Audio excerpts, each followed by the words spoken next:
Okay. All right. Good evening, everyone. Thank you all for coming, and thank you, Megan. Tonight we have Meagan Buttle with us this evening. She is a registered speech-language pathologist who works in the Kitchener-Waterloo, GTA, and surrounding areas. She began Buttle SLP after seeing a need for adult-focused SLP in the region. She provides services to individuals with a variety of needs, including those with acquired brain injury, voice disorders, and cognitive communication disorders, as well as executive functioning difficulties. She began her career in ABI after her father experienced a motorcycle accident while she was applying to graduate school for speech therapy. She saw firsthand the challenges that survivors face in recovery, advocacy, finding resources, and navigating the insurance world. Her family found support through their local brain injury association, where she now sits as a board member. Meagan is committed to providing education and resources to survivors, caregivers, and rehabilitation colleagues, and has presented at various support groups, workshops, and conferences. She believes strongly in multidisciplinary collaboration and working together with clients, family members, and other team members to provide support and achieve success. She has a passion for providing individualized, functional, community-based cognitive communication assessments, treatment, and consultations to survivors of acquired brain injury. So welcome, Meagan. The floor. Thank you, Lex. I'm going to share my screen. So if there's any difficulties with seeing anything, feel free to pop on your mic or pop it in the chat. And I'm going to see if I can get everybody in like a chat box here as well. So I'll be monitoring video too. So I am a big believer in asking your question if it comes to mind, because I know that sometimes if we don't say what we want to say, it'll leave our head just as quickly. So I'm happy if you jump in with questions or write something in the chat. I'm also happy if it's comfortable for you, you wanted to add like a reaction to the bottom. I can see everybody's video in a tile, so I'm happy to kind of monitor that while we're going. It'll be a really good exercise for me in multitasking at the end of a work day. So we'll sort of see how this goes. Before we get started, I'd like to do a quick land acknowledgement. So though my team serves throughout Southwestern Ontario, we'd like to acknowledge that our office for Buttle Speech Pathology is situated on the Haldeman Tract, land that was granted to the Haudenosaunee of the Six Nations of the Grand River and is within the territory of the neutral Anishinaabe and Haudenosaunee peoples. Our team recognizes the systemic inequities that are present as a result of colonization, and we're committed to working towards reconciliation. So I know that at the end of a day at 7 o'clock at night, I'm feeling a little bit tired and a little bit fatigued. So I can understand I can't even understand how you guys all must be feeling today. I'm sure we've got quite a mix of survivors and caregivers in our group, but I'm going to do my best to kind of take things nice and slowly and to stop for questions or to pause and repeat. I'm happy to go over anything that doesn't make sense, or if there's an example you guys like to give, I'm happy to have that too. I think that makes it a better presentation. I was talking to Lex before we all signed on today. I'll have some summary handouts as well, and I know that the recording is going to be posted. So anything that's on the slides will be popping up in the YouTube, but we'll have a sort of a strategy cheat sheet as well for everybody if they'd like to access that. Just different strategies for communication difficulties, navigating communication partners, things like that, as well as a checklist around what does an SLP do, if an SLP might be helpful, what is our role, what do we work on, or sort of I talk fine, I don't really know what a speech therapist does, is a question we hear a lot too when we work with survivors. So, but today we're going to be talking about social communication, so challenges, changes, and some strategies after an acquired brain injury. We're going to go a little bit through an agenda here. So we're going to start with who am I? What is a speech therapist? Sometimes in people's recovery, we hear a lot about work around the physical modalities, working with physiotherapists or occupational therapists are often a really common one, but not everybody has run into an SLP in their recovery and rehab. So we'll talk a little bit about what that is and what our role is. We'll talk about what the heck is cognitive communication, which is really the area of speech therapy that I work primarily in my practice. So what is cognitive communication and how is it changed after a brain injury? And then to that sort of what does the social communication piece look like? We'll talk about changes that we see in the clients we work with after a brain injury and some practical strategies and tips that you can take moving forward. And then we're leaving quite a bit of time to ask questions or to, if you have advice or things you want to talk about, or if you've never had the ear of an SLP, you have one now. So I am here to answer anything that might come up. So first, Lex gave me a really great introduction, and it's a bit of like it makes my head feel a little bit big. Like I'm pretty impressed with how that introduction went, but thank you, Lex, for such a great bio. I think everybody should have like a confidence boost like that before they come on to do a talk. But a brief who am I? So my name is Meagan. I am the clinical director and owner at Buttle SLP. So like Lex said, I launched my own practice back in 2019, right before COVID pandemic hit. I've been working in the field for nearly 7 years now, primarily working in traumatic brain injury and acquired brain injury after motor vehicle accidents, slips and falls, medical events, things like that. And like Lex said, I kind of came into brain injury almost by accident. My dad had a motorcycle accident when I was in undergraduate school. I was planning to go into speech therapy, but I really thought I wanted to work with children. And seeing him kind of navigate all of the process that is involved in motor vehicle claims and adjusters and denials and IEs and having his own speech therapist really opened up my eyes to the field and made it really interesting to me. So it's something I love to do, and it's an area of passion for me. So my practice is all around functional therapy. We look at people's things that they love to do and things that they used to do and what they want to get back to. So returning to learn, if you're a student, returning to work, returning to life, that's really what my therapy looks like. So we're not doing worksheets. We're not generating words off the top of our head. We're actually looking at how can we build our communication skills to get back to the things that matter to you. And I've been lucky enough to add some SLPs to my team since I've opened, and we're actually a team of about 7 speech therapists, and this is pretty much all that we do is brain injury and cognitive communication or medical SLP. So that's pretty much about me. I guess my fun fact is I have 3 cats.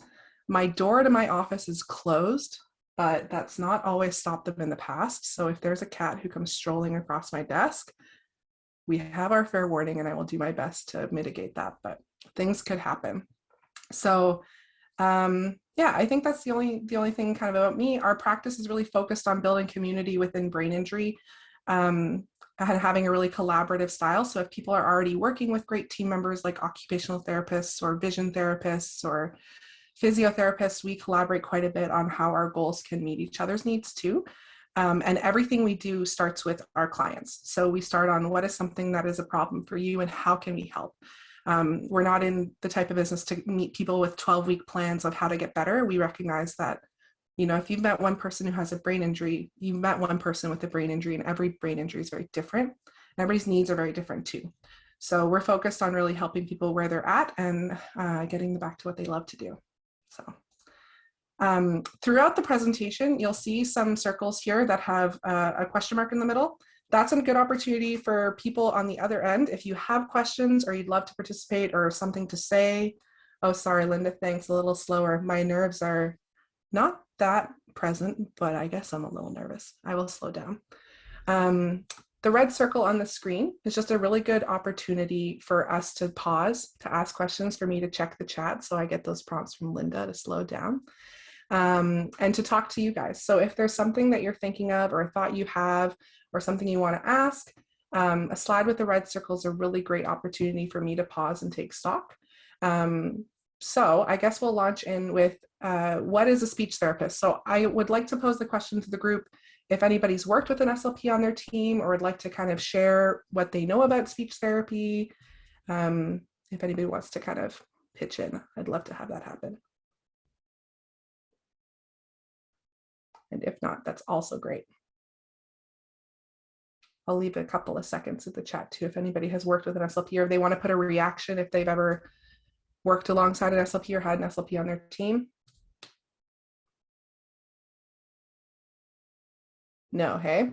Okay, well, this is good. Oh, Keely said an SLP is a communication specialist. Keely doesn't get bonus points because Keely works as an SLP, so she already knows what we're talking about, but I'll take it. Oh, a few people have worked with Sheila McDonald. Yes, Sheila McDonald is fantastic, and we're really great colleagues. We work a lot together on different files too. Word recall, for sure, that can be something speech therapists work on. So I'm seeing a couple of responses in the chat. That's fantastic. So a speech-language pathologist is, as Keely kind of pointed out, is like a communication specialist. So a lot of people that I work with, when we get a referral for an SLP, when I do sort of my initial phone call, we hear like, well, like I'm talking okay, I don't really know what a speech therapist could do for me, because we hear the word speech, we hear the word language, and we kind of think like, well, like I can pretty much talk and get my words out okay, like I haven't lost my language, I'm not really sure why I'm being referred to you. Or we'll often get a referral, which is what Linda had kind of mentioned, where people are having word finding difficulties. And that's sort of the main concern that's noted after an accident. But in reality, an SLP is sort of like a communication specialist. So our job encompasses a little bit more than that, especially after a brain injury. So the area of SLP that I work in would be called cognitive communication disorders. And that's just basically a very fancy way of saying we look at how communication as a whole has been affected after an accident or a brain injury. So not just about the speaking or the word finding, but sort of how all of these pieces maybe play together. So we look at sort of reading and writing, listening, so being able to understand when people are speaking or remember information that's being said, being able to capture your thoughts and write them down, being able to read for pleasure or for information, remembering what you've read, being able to follow along, not having to go back. All of these things are different skills that fall under what an SLP can do. And then in addition, we also kind of work in that problem solving, executive functioning, speaking and thinking space as well. So we really kind of cover a wide range of different things that are not just the word finding or not just the speaking part. It kind of covers how communication happens as a whole and how we interact with one another. So this next slide coming up is got quite a bit of information on it, but it's there mostly for reference. It's actually a model that Sheila has come up with. So part of the research in speech therapy is to talk a little bit about the communication domains and what we kind of do as communicators. So a lot of this information can look a little bit confusing at first, but essentially what it's talking about is the 4 blue bubbles: cognition, communication, physical and emotional, kind of all interplay to lead to our success in communication. So those 4 bubbles all interact.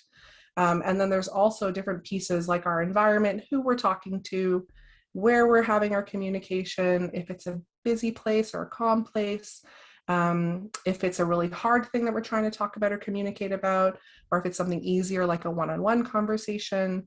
All of these factors kind of interplay into how well our communication will work, or how well we do, or what difficulties might pop up. So like I said, the model here is pretty complex, but I kind of just put it here as a really great way to see that there's a lot of overlap and a lot of interaction. And it also helps us figure out that after a brain injury, some things still might be easy, but some things might be really hard. And that can change day to day, or scenario to scenario, or environment to environment, how you're feeling that day, if you've got a headache, if you have to make a high stress presentation like to BIAWW versus if you're talking to a friend about the presentation. All of these things play a different role or a different factor into how well communication is going to go. And also sort of where it happens. So with the family, with our friends, in social communication, at work, all of these things are kind of different factors that play a part in how successful we are. So that's sort of what SLPs do. So we do reading, writing, listening, speaking, and thinking. The next question I sort of wanted to ask and maybe brainstorm a little bit about is, what is social communication to you? So when we say the word social communication, which I know was on our title card today, what does that mean to you?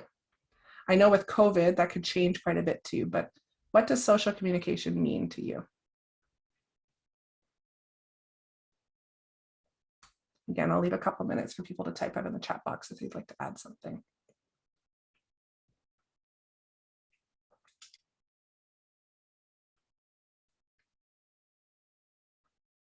Getting a point across to someone else. I see Linda wrote there. So yeah, social communication can be getting your information out in a clear enough way for people to understand, right? That would be related to sort of the output part of communication, sending information into the world for somebody else. That's for sure part of social communication.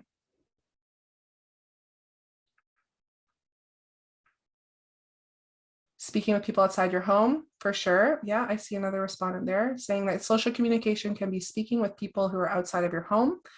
Definitely, it could be things like talking to the guy at the meat counter at Superstore, right? That could be a social communication piece. It could be making small talk with friends at Tim Hortons. Could be out in public, flowing with activity happening around you. Definitely, right? Like being able to manage demands with other people there or distractions. That could definitely be part of social communication, having things kind of happen around you rather than in a quiet space or one-on-one really changes how things are communicated, right? It takes a lot of planning and strategies that way. Listening and understanding are definitely part of communication. Communication doesn't really happen in a vacuum. It's never just you when it comes to communication. There's always an interaction happening, right? So we're never just alone in the world when we're communicating. Something is always communicating with us, whether it's another person that we're talking to, whether you're sitting and watching my presentation, right? I'm communicating my information out, but on the other side of the screen, you're taking information in and having to understand and remember it. So it's about that back and forth. It could be having important conversations with our friends, our family members, our partners. So it could be something like small talk out in the community, but it could be having conversations in home with those important people too, right? Those are all really great answers. So I'm going to give you the basic definition.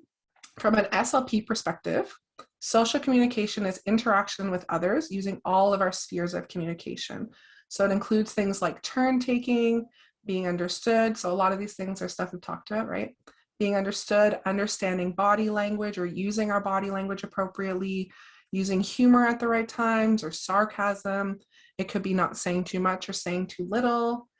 And it could be, having to be able to follow along with information, managing the flow.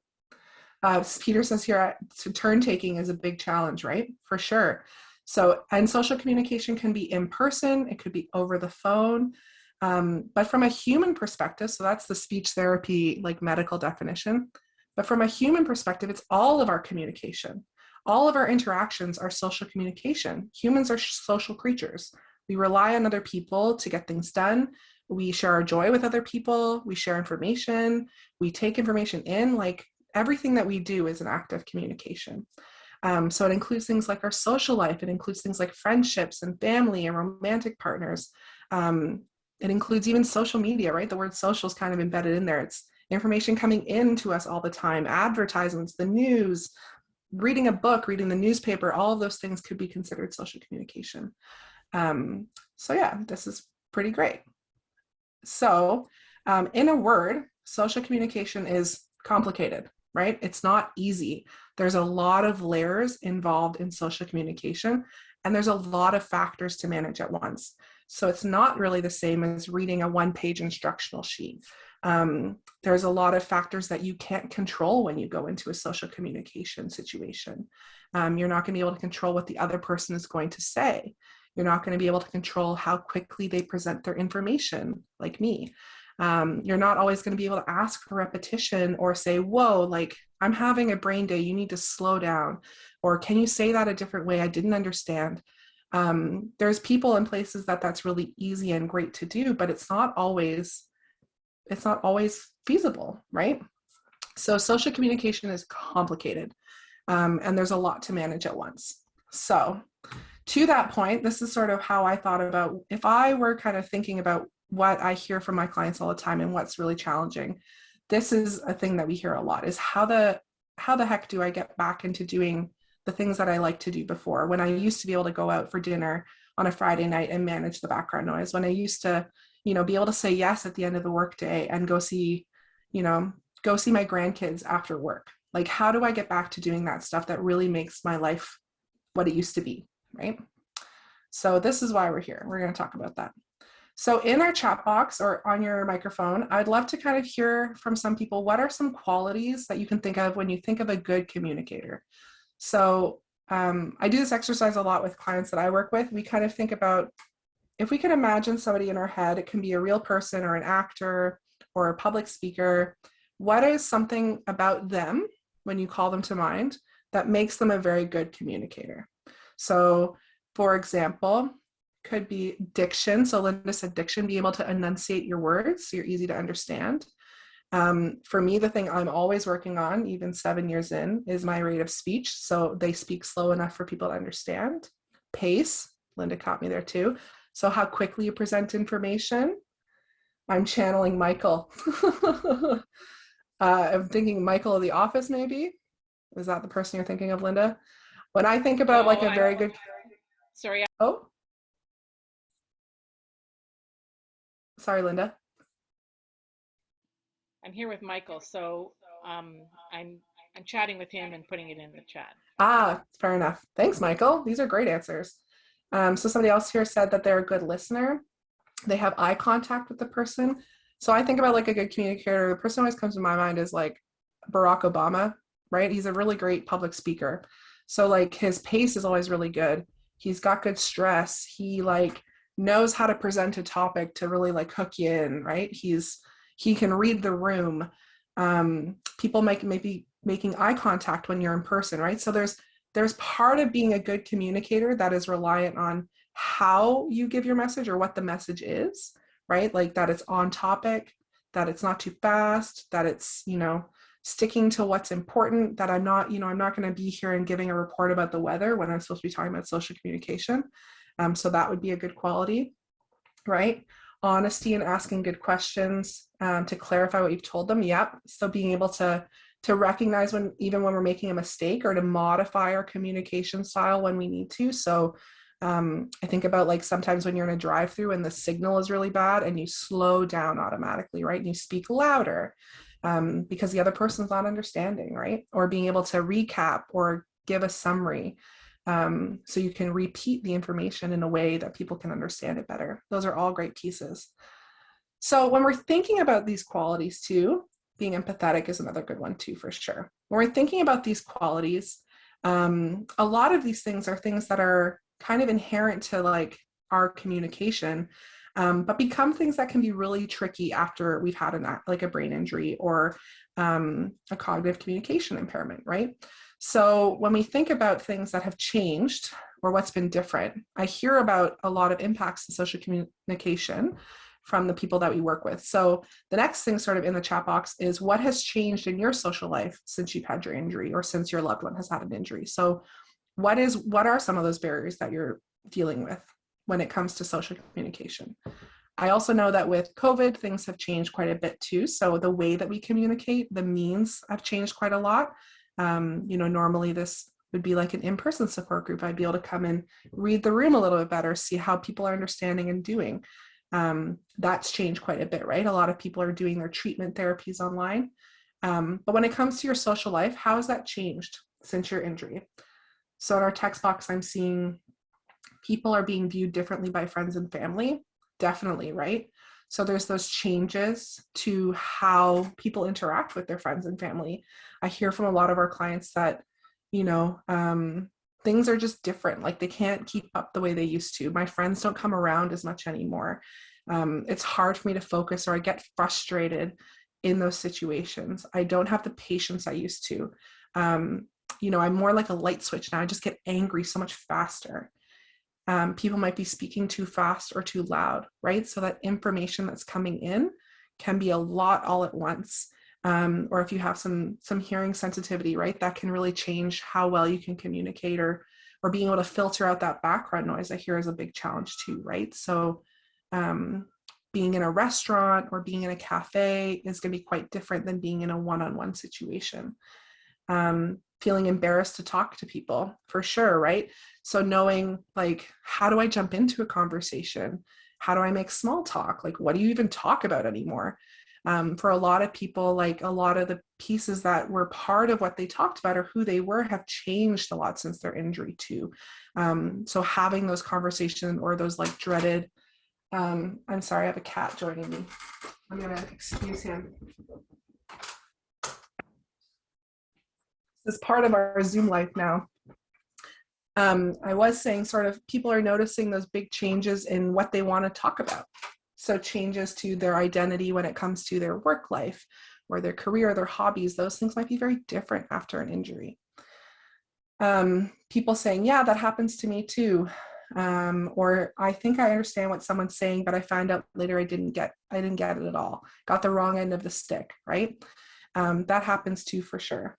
Or people don't see the injury. That's a great one. I'll send a link to Linda as well. There's a survivor who my dad found during his recovery on YouTube, and he created a like a self-directed memoir video thing on YouTube, and he called his series "You Look Great." It's all about how he used to deal with these conversations during his recovery where people would say, "Oh, you look great. When are you back to work? You look great. How's it going?" And he talks a lot about how that was the worst conversation to prepare for or to handle those questions that like, you look great, when are you going back to work? And having to explain like the injury I'm dealing with is not a visible injury, it's an invisible disability. People don't see it on the surface, right? It's stuff that happens underneath. So I'll send that link to Lex or Linda as well after the presentation if people would be interested in seeing that. I will say I've used it in like with our clients in the past, but there is a bit of discussion around his method of injury and his accident. So if that's tough for you to watch or listen to, just be aware of that as well. And checking out of the conversation. So that's another big one too, right? Hitting your limit and knowing what to do about that. Like, how do you know when you're no longer able to focus? Or how do you tell somebody that like, hey, I need a break, right? So all of those things are definitely changes after brain injury. So we're going to talk a little bit about strategies, because I know that whenever I go to a talk as a healthcare provider, I always want to know, how do I use this to help other people? Or how do I use this to help myself and better myself? So the focus of the rest of our discussion will be around strategies and things that you can do. Because I just think it's the best you can get for the best bang for your buck to kind of leave going, okay, here's one thing I can try tomorrow. So we're going to talk a little bit about what you can do before social interaction. So if there's, my apologies guys, this is Theo. This is my cat, and he's being quite rude, jumping on my desk. We're going to talk a little about what to do before a social interaction. So if you have something planned, like a family dinner or an event or something to go to, I know with COVID, it's a little touch and go, but we'll talk a little about what you can do before to try and make it as successful as possible. And we'll talk about some strategies you can use in the moment. So things you can do while you're at this social event or in this conversation to help yourself out. And things that you can do afterwards to kind of tweak it moving forward, because the after is probably the hardest part to think about, is like, what do I do next time to change it? Or this didn't really go well, what can I change? So talking about before, different strategies we can kind of think about when it comes to before our interaction. So the situation I kind of like to think about is like a family dinner or a holiday dinner. This is a really good one to kind of like work through as a social communication situation. So an important thing you can kind of think about is boundaries, right? Boundaries are something that's so important after an injury and as part of your recovery, because you are the person who has to sort of control the energy that you have and what you're able to do. It's really, really hard after an injury happens to kind of recognize, like, I do have limitations on what I want to do and how I can manage. But I know too that I'm sure a lot of you've had this experience that when you overdo it, you kind of pay for it the next couple of days, right? You go a little hard, or you have a great time with friends, or you have a long day, and the next few days you're paying for it with headaches or symptoms, things like that. So we can kind of think about, a strategy for this would be like, no, I can't do that, but I could do this. A cost analysis, that's a great term for that. I just saw that in the chat box, that cost analysis is a great way to think about this, that is this sort of worth the cost? We talk a lot about it as like a budget as well. Like, is it worth going into overdraft for this night out? Or is there a way I can budget my energy during the day so I have enough left over to spend on a dinner with my friends? Sometimes it's not worth it, but sometimes we think, yeah, this might be worth, the social hangover or the brain injury effects tomorrow to do this. It's meaningful enough. So setting yourself up for success is part of this, right? So figuring out what are your boundaries, what is your cost analysis for your energy, saying things like, no, I can't do dinner on a Friday night at a bar, but I could do brunch on a Saturday morning, right? So practicing saying sort of no, or no, I can't do that, but I could do this, and offering a strategy that might work for you. We're going to talk a little about the 5 W's, which is the way I like to kind of think about a situation in advance. And we're going to talk a little about playing to your strengths. So this is what we're doing in the next few moments too.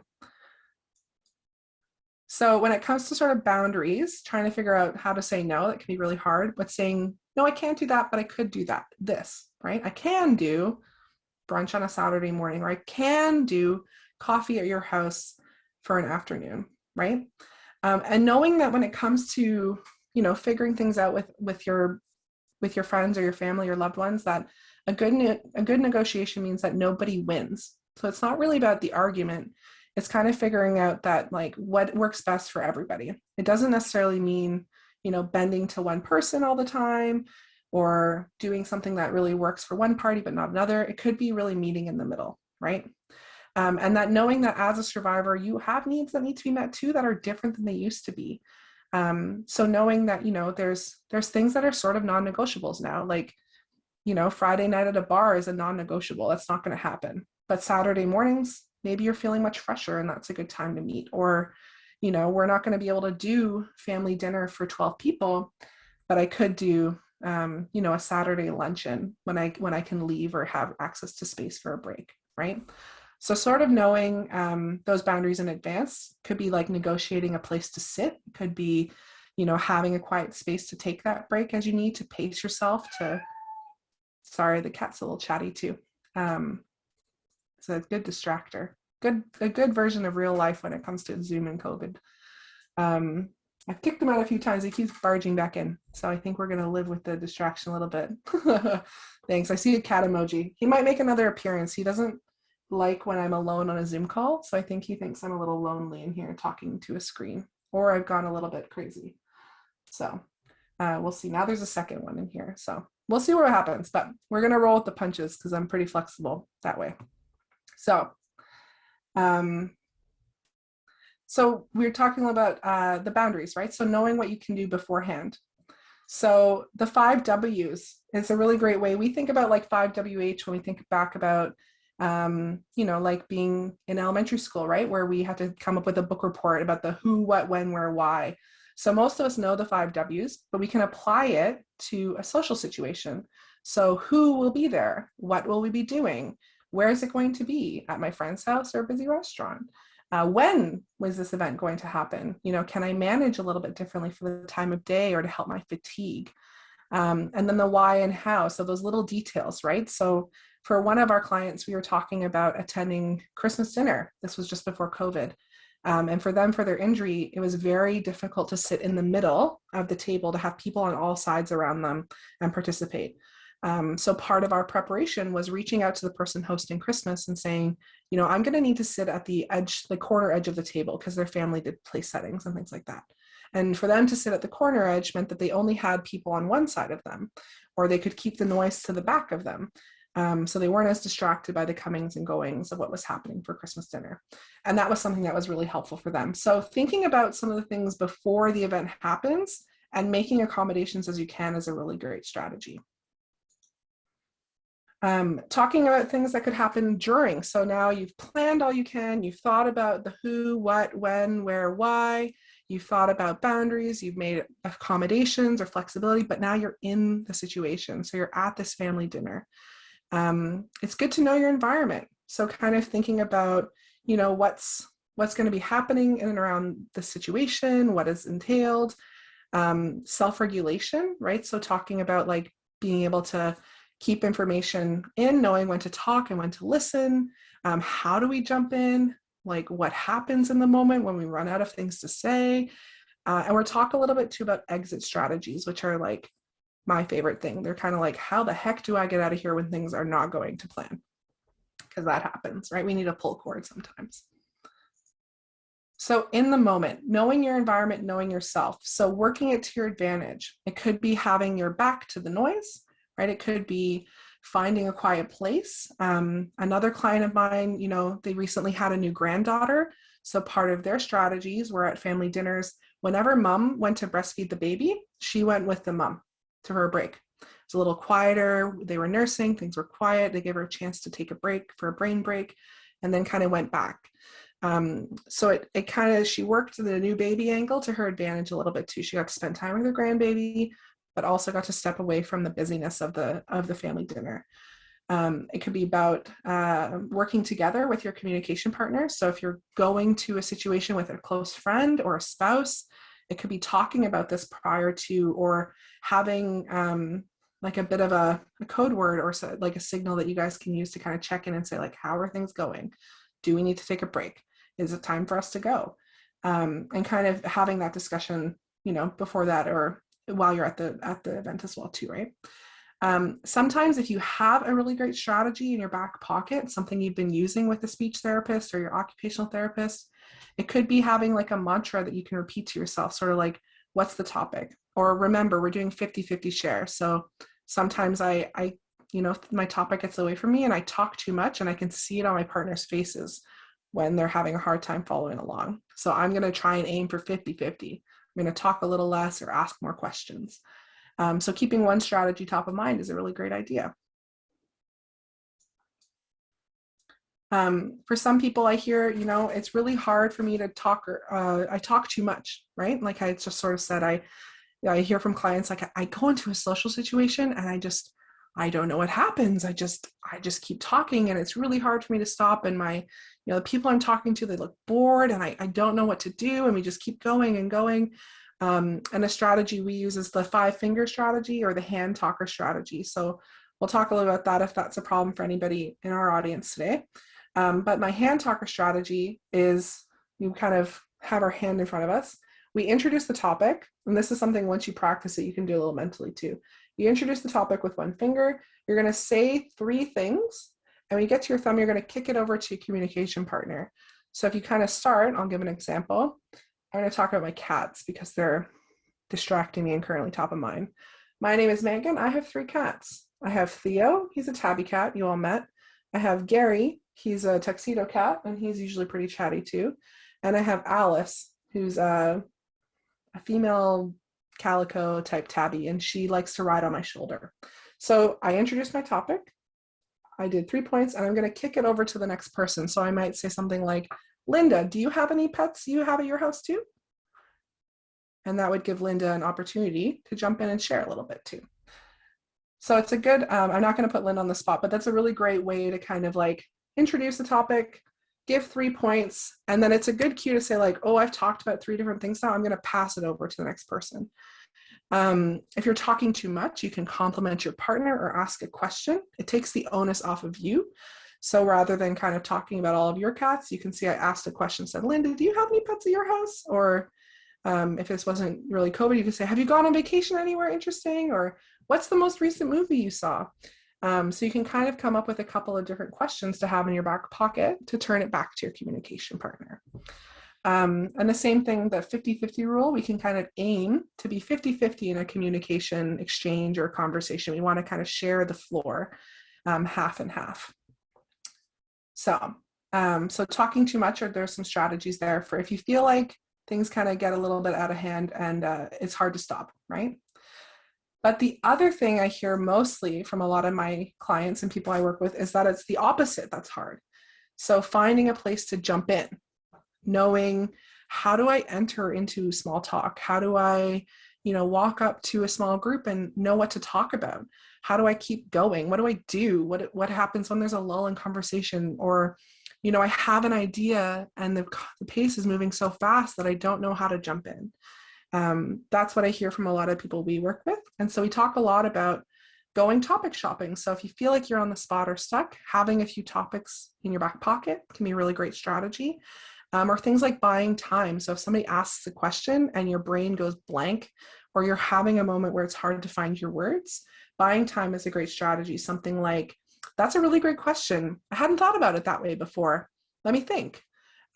Different ways that we can buy time while we're still saying, hey, it's my turn. Like, don't move the conversation on without me. I'm still thinking about what I want to talk about. So there's ways we can tell our communication partners that without, sort of saying, I don't know what I want to say yet. I need a minute. There's ways we can kind of say that to our communication partners without using those words. So things like, that's really interesting. I want to think about how to respond to that. Or, good point. It's signaling to our partners, I have a few minutes, I need to think about it, or let me take a time to find the right word. And it could be things like memory strategies as well. So thinking about a couple of keywords you want to talk about, or, I really want to ask Linda about the pets that she has at her house. So I'm going to think about dogs, Linda and dogs. Linda, how's your dog? Going to be a way for us to kind of keep a keyword in our brain that way too. So those are some strategies for sort of during or in the moment.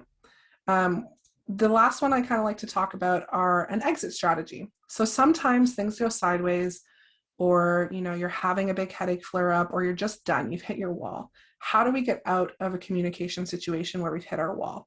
So what is an exit strategy? Could be using a partner, right? If we're going somewhere with a spouse, could be having an agreed upon time or reason. So, we need to be home by 6 o'clock. We're expecting a phone call from my doctor, or, we've got to feed the cats. They're going to be complaining by 7:30. So I really got to make sure I'm at home for that. Or I have an early morning tomorrow. I got to make sure I get home, or I'm going to be too tired for my meeting. So things that you can use as it's like already agreed upon, or setting that expectation when to arrive. Like, thank you so much for having us for dinner. I just want to let you know our babysitter needs to be home by 9. So we got to go right after dessert. Different things that are like, not socially acceptable, but things that people are used to hearing, that becomes less about the reason why you need to leave, because that can be really tricky to navigate too, right? It could be having a code word or a secret signal. It's like, honey, I'm done. We got to go. And a lot of it is also about leaving before you hit your wall. So I know one of our members was talking about cost analysis. So sort of knowing, when is it worth it? And what does it feel like sort of before I hit the wall, or, when I know I'm going to pay for it tomorrow, can I leave right before that moment? So if you start with a little headache kind of creeping up the back of your neck, that's your sign. Like, this is me calling it, I got to go. Or trying to kind of approach the wall without hitting the wall. It's tricky and it takes a lot of practice, but it's another good way to kind of manage that too. And then afterwards, how do we improve next time? So first, the thing I always like to do is talk about celebrating. I think when we're in recovery and trying to get back to things we love to do, it can be really hard to find the small wins, right? It's sort of like, well, I just went out for coffee, or I just went to a family dinner, like big whoop. But figuring out too that, this is something new that you haven't been able to do since you've had your accident, or things that were really hard, or what's something that changed that made it easier. So acknowledging that, figuring out like, hey, I used that strategy and it actually really worked. So celebrating first. So having that moment of like, yes, that's fantastic. And then figuring out what worked, like what strategies do we try that really worked? Was it Saturday morning instead of Friday night? Was it that we had a smaller group of 4 rather than our normal 8 people? And then what didn't work? Like, I'm definitely not going to make sure, like, I'm definitely not going to have 2 social events in 2 days. That was too much. And then what could you change for next time? So thinking that there's stuff that can be done that you can kind of tweak and change, knowing that every situation is different. Every day is a little bit different, and there's, always something that can work. So I'm going to scroll through our next slide, which is an Ask an SLP slide, because I'm going to go to the end of the presentation and we'll just have moments for questions or comments or things you might want to ask. So we're going to go back to questions in a sec. But the summary of all of this is that we stick with the winners. So this is a quote from a really great SLP named Mark Ilvasacker, who I take a lot of my research and not research, but methods for therapy from.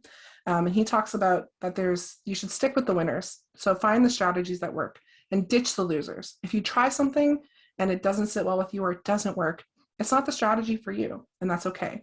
But there's always something that works. There's always something we can do to make each communication interaction a little bit better. So to kind of summarize, we talked a lot about boundaries, sort of setting and figuring them out for communication, asking for what you need, working to your strengths. So knowing what you can do and tailoring interactions as best you can that way. Going strategy shopping. So coming up with different ideas that you can try with your communication partner or your SLP, things you can kind of have in your back pocket or your toolkit. Having an exit plan for when things go sideways or if they go sideways. Celebrating the small victories and then thinking about it and trying again. So I'm going to wrap up here.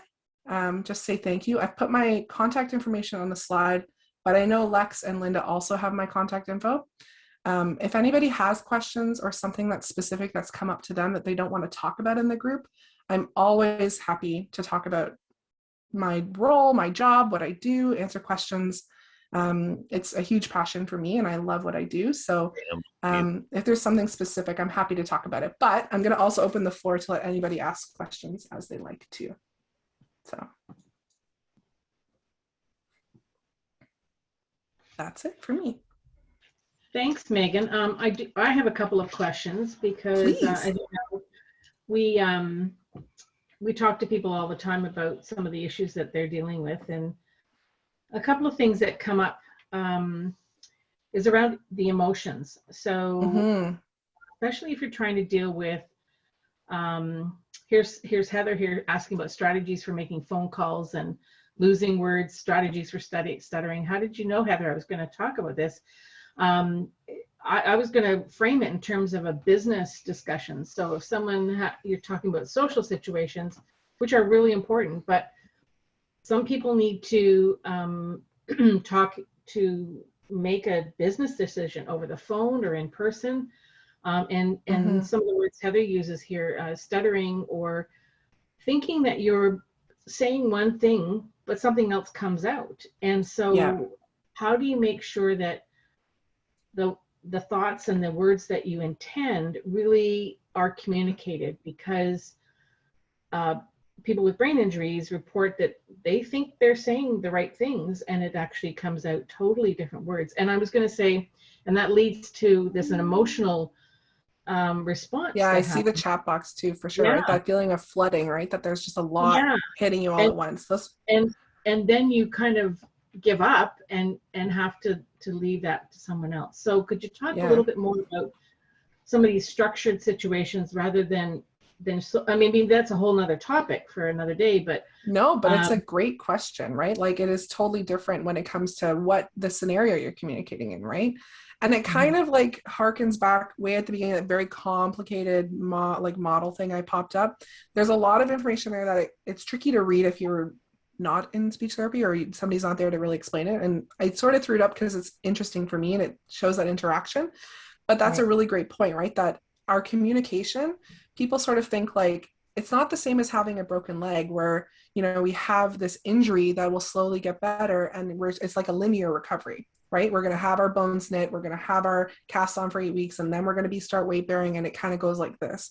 When it comes to communication, it's so dependent on other factors. So it's not something that you can just wake up and say like, oh, today I'm going to find more words than I did yesterday, because it depends on the situation you're communicating in, like having a communication with a boss or entering into a negotiation or calling a utility company to talk about a bill. Like that's very different than telling your partner about how your day was, right? Because it's a different context, it's different topics, it's different emotion levels.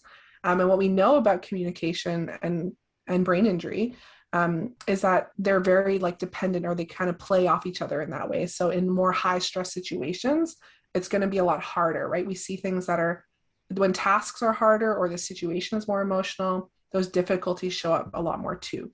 And when it comes to kind of preparing or figuring that out, like preparation is sort of your best friend in that scenario. So when you can, walking through and thinking about like, what is the goal? Like, what do I want to get out of this interaction, right? And kind of figuring like, what is my main point, or what is something I need to think about? Like when I leave, what do I want to have done, right? Like, do I want to negotiate my raise? Do I want to, talk about the mischarge on my credit card? Do I want to have a good discussion with my IE assessor, right? Like, what do I want to answer when I leave here? And then kind of planning backwards. So thinking about like, maybe we create a bit of a cheat sheet. So we do this in my therapy sessions all the time. We'll kind of like come up with a bit of a note or like a memory aid. We can kind of think about what's the goal? What do I want to accomplish? How will I do that? What are the topics or the important questions I need to have answered? And using that as that kind of piece or like a keyword to jog the memory. It can be tricky though, especially when you're in like a meeting or something that's multiple people.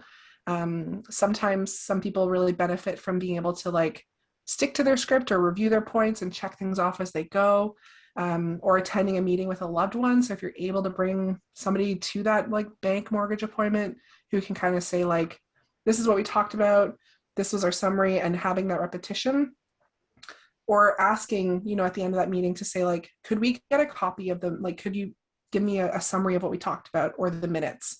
Or can you tell me back, like, what did we get out of this conversation? Like, to Right. clarify, you know, we renegotiated my mortgage and this is the rate, correct? Yeah, so Doing I'm hearing those a couple comprehensive things. checks. Couple things. One is getting it documented, right? If you have a Yes, if you can. discussion, ask for something to be documented. Planning ahead, where you Yep. want a certain question answered, or you want an outcome that you've determined, and also having someone with you, I think, is really important if you're into a difficult discussion. Yeah. My second point was going to be asking about doctors, and I think, you know, you kind of answered that as well. When you're going into your doctor's appointment, sometimes you come out and go, wow, I didn't even get a chance to talk to them about everything, because they only give you 10 minutes.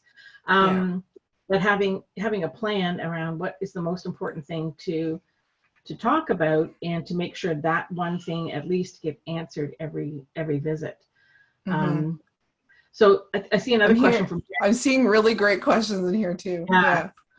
Yeah. So the first one around getting company to agree to an SLP. How do you That is a really great question that I completely forgot to talk about.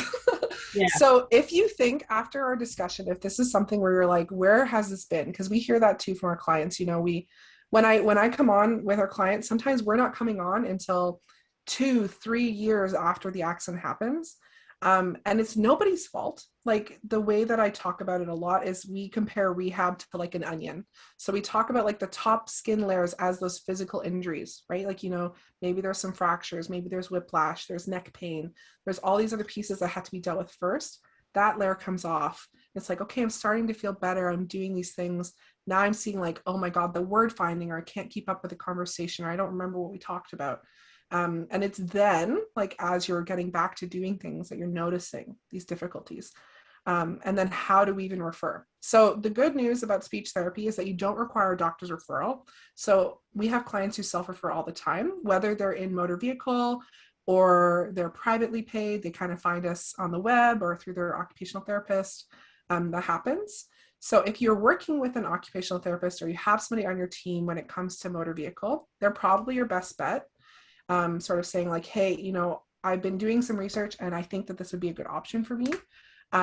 Alternatively, you can also call a speech therapist. So if there's somebody who, you know, like if it's somebody on my team or Sheila McDonald or anybody like that, we're all very collaborative. So finding somebody who might be a good fit for what you're thinking about, and giving us a call and saying, you know, hey, I had a car accident and I think I need your help. We get those calls all the time too. And so the other document I'm going to share with Linda and Lex is actually a checklist that Sheila has put out into the world and created. And it identifies 45 different areas that speech therapists help with. She's made it free to use. And we have all of our clients do it as a way to kind of say, I'm having difficulties in these different areas, check, check, check. And we'll send that to the insurance company and say, look, we've talked to them. We've done a huge case history with them. These are all these areas that speech therapy can really help with. And we, you know, we work all the time, whether it's in motor vehicle or other different things too. I saw somebody else ask if it's covered under group benefits. A lot of people have speech therapy covered as part of their workplace insurance. It would fall under the same type of stuff as occupational therapy or massage, or chiropodist is another category we sometimes fall into, which is foot care. Like, we're in the same group as those. But check with your benefits. And some places will also do direct billing. Some companies will allow us to submit your invoices like directly to them. I can't remember off the top of my head which companies are doing it. It's new for speech therapy that we can direct bill, but we do work under extended health too. And we're very flexible. So we're like with COVID, we're doing lots through Zoom. I know our team is based in Waterloo, so I'm in Elmira, but we're sort of all through Kitchener-Waterloo and Cambridge. We have a SLP in Guelph and Fergus, and so we kind of cover the pocket pretty well. And it's about fit for us, most importantly. So if you're talking to us and you're like, I don't really know, like, do you have somebody this way? We're more than happy. Like, we don't gatekeep, and we refer out and kind of have different ideas and work really well with all the other speech therapists in this field. So no, we've seen more that important checklist. to find the right person. Yeah, Sorry. we've seen that checklist from Sheila before, but I think it'd be a great reminder because we haven't seen it for maybe 18 months, almost more. Yeah, probably 2 for years. sure. That'd be great to get that. Yeah, list. and I did tell Lex too, and I mentioned at the beginning, but I'll say again. So there's that YouTube kind of clip, and again, I'm not affiliated. My dad found him and bought and read his book, but he's got a YouTube kind of series about his own recovery and how he found things with invisible injury. There is talk about his motor vehicle accidents, so if that's hard to watch, then I'd skip that part. But he talks about his experience with speech therapy too, which is really cool. And we talked about, well, the presentation, I'm happy to send Lex a PDF too of the slides, but we have a couple of strategy handouts too, if that would be helpful, about how do we fix the communication breakdown, what are things we can do, what are things our communication partners can do, like our spouses and our, our families and friends. Right. And if I have a minute, there's one last question, Linda, that I like, that is, how do I get professionals to stop associating my speech with your intelligence? And I think that's a fantastic question, because we hear that all the time, that like people think I'm stupid because I can't find my words, or, I can't talk the same way I talked before and they must think I'm an idiot, which is really unfortunate. I think when it comes to speech therapy, all of us are very well versed in how this stuff kind of goes. And it's about finding the right person and the right team. Obviously, it's not always possible, right? Like, we have old school family doctors or insurance agents or people on the phone who don't know. And it becomes a question of like, do I disclose my injury, or do I kind of make do in this situation? Is it worth that discussion? And it's not an easy question to answer. But I think it's also important to know that, a brain injury does not make you stupid. It doesn't, a communication difficulty does not change who you are, or how intelligent you are. The example I like to give, because I'm a woman of many analogies, is that it's like trying to go on vacation with a carry-on bag rather than a full-size suitcase. You can still go on vacation, you can still have a great time, but you can't have as much room for your souvenirs, or things fall out of the suitcase, or it's just harder to pack or harder to do, or you need to take extra trips because the gear that you're working with is a little bit different. So everything is still, doable, but there's accommodations you kind of need to do to make it work, right? So, but it's not an easy conversation to have. Oh, and the queen of analogies. Yeah, that's a great question, Heather. Great question. Yeah, I hope that answers it. It's not. It's a hard situation to deal with, for sure. So. Yeah. Great. That was excellent. Oh, thank you. Thank At you. the end of the day, I wasn't sure how long my brain was going to last. No, I think that was very informative. And thank you to everyone who put in all the comments. And Mm-hmm. it was really good. Brain injury has similarities. I can relate to all these topics. Sorry, Peter, I'm not sure. I might have missed the message earlier up and above too. Did you have a question there, Peter?